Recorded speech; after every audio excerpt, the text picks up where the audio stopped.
Bismillahirrahmanirrahim. Assalamualaikum warahmatullahi wabarakatuh.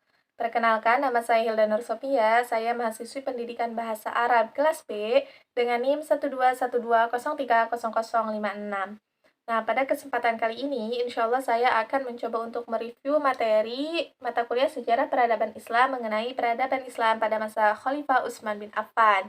Khalifah Utsman bin Affan ini lahir pada tahun 574 Masehi. Nama ayahnya adalah Affan bin Abdul As dan ibunya adalah Aurfi binti Utsman.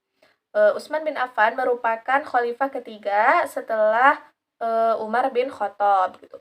Utsman bin Affan ini memerintah atau menjabat sebagai khalifah kurang lebih 12 tahun gitu.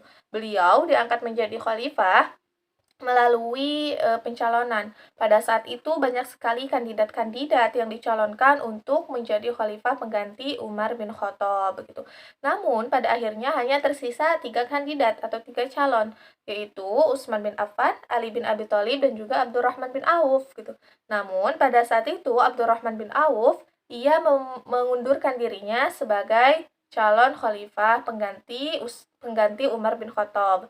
Nah, namun setelah ia mengundurkan diri, ia ditunjuk untuk menjadi salah satu panitia pemilihan khalifah, calon khalifah gitu.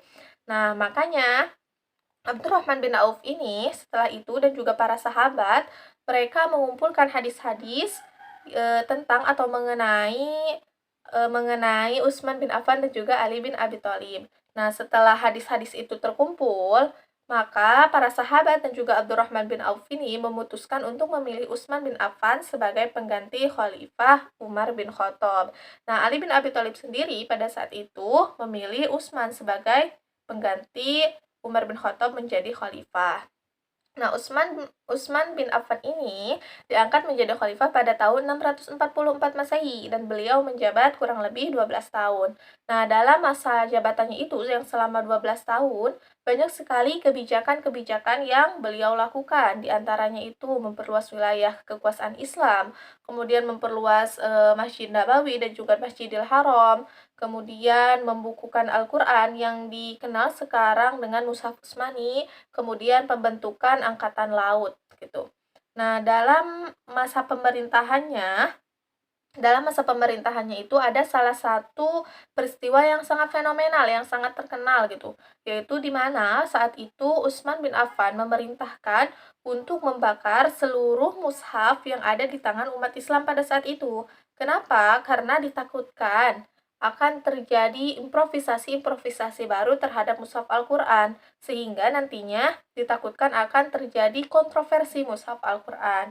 Sehingga pada saat itu Utsman bin Affan memutuskan untuk membakar seluruh mushaf Al-Qur'an yang ada di tangan umat Islam pada saat itu. Kemudian, dari sifat-sifat Utsman bin Affan banyak sekali yang bisa kita teladani. Contohnya seperti apa? Utsman bin Affan itu adalah orang yang dermawan. Kemudian ia juga berani dan juga sederhana.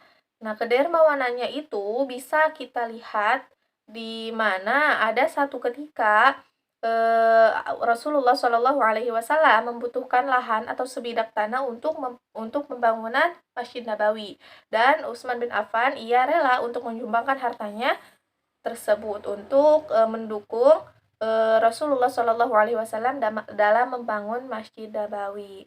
Nah, mungkin cukup sekian review materi yang bisa saya sampaikan, kurang lebihnya mohon dimaafkan. Hasbunallah wa ni'mal wakil. Wassalamualaikum warahmatullahi wabarakatuh.